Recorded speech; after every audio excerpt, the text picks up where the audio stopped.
Hey, Coach Rich here, and welcome to the Parenting Breakthrough, where we tackle the challenges that keep you up at night and help you create a home filled with connection and calm. Today, let's talk about something that a lot of parents deal with. How do I stop worrying about the future and focus on today? Well, whether you're worried about your kids' progress, their long-term happiness, how you're going to handle the next situation that parenting or life throws at you, or if you're dealing with even some bigger challenges, like when is my kid going to hit that next milestone? For really intensely neurodivergent kids, is my kid ever going to speak? Is my kid ever going to have a normal life? These are valid concerns, but this video is here to help you find peace in the present moment, because without the present moment and being grounded in the here and now, we're going to have a lot of trouble dealing with those challenges as they come. So the problem here is that worrying about the future can really rob you of the present.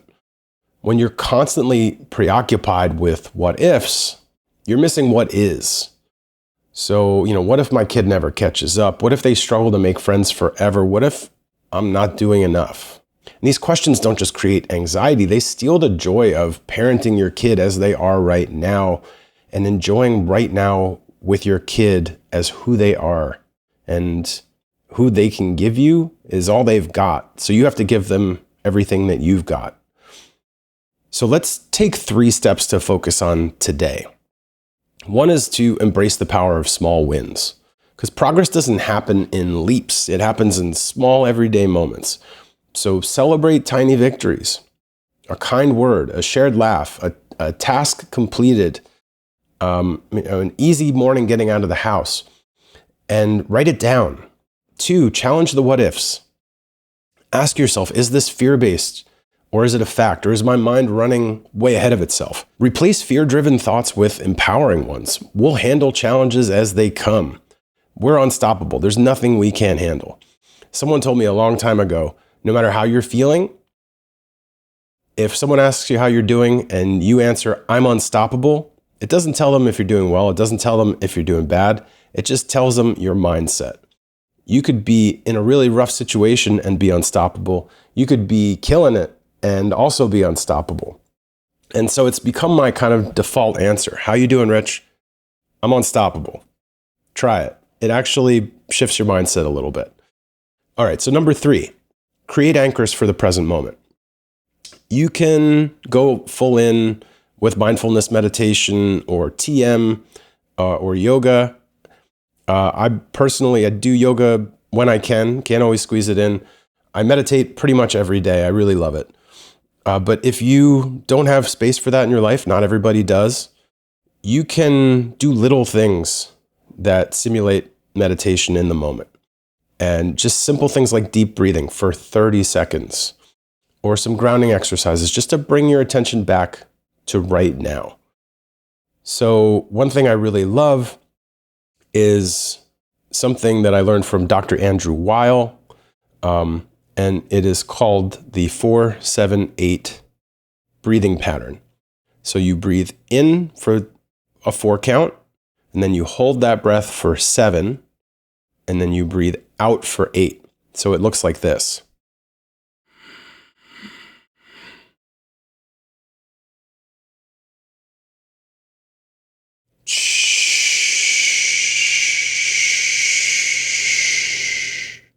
All right, so if you're just listening, I was holding up my fingers to note the numbers I was counting to, but there's something magical about that.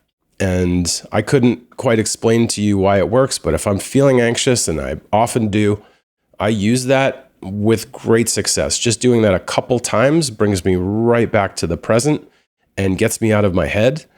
It's something to do with the counting. It's something to do with oxygenating your blood, but it really works, and you can give that a try. You can also try just noticing what's around you.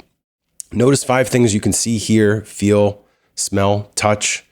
Engage your senses. The best way to get out of your head is to get into your body. Okay, so some action steps for you. 1, start a gratitude practice. Write down 3 things that went well today, no matter how small. Or listen, hey, start with 1 thing that went well today.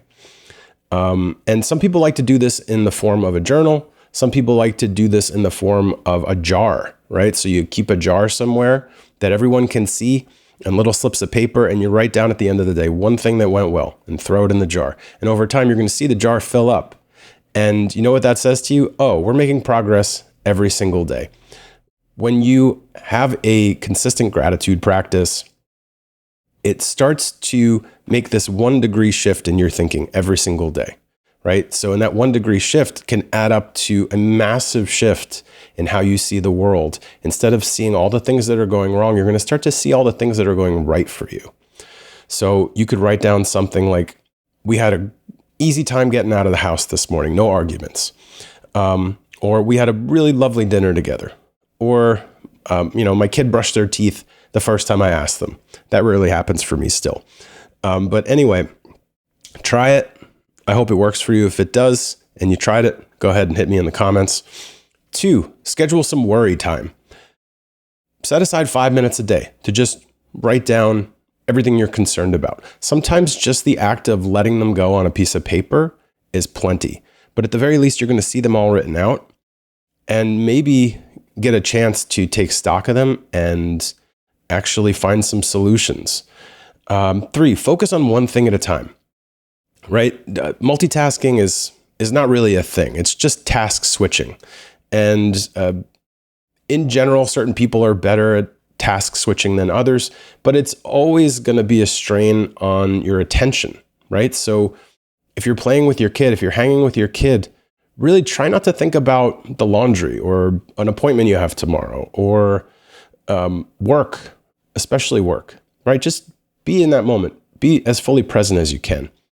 And 4 is to create some sort of ritual with your kid that gives you presence with them. So, the end of the day, reading a story, that's a big one for us. Just sitting down and reading together, or sharing a hug, saying one thing you're grateful for about each other. Whatever is going to fit your family, create that ritual. So why does this matter? Well, it's about the power of now.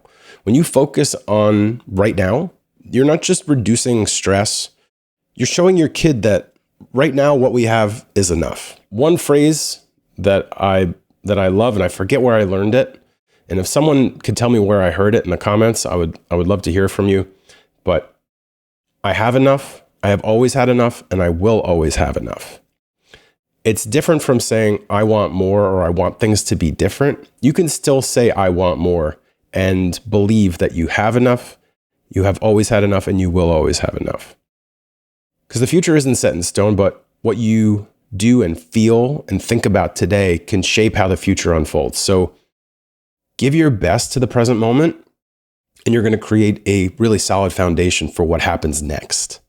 So your kid doesn't need you to have all the answers about the future. They just need your love. They need your attention. They need your presence, and they need you to be solid. And I hope you can do that for them.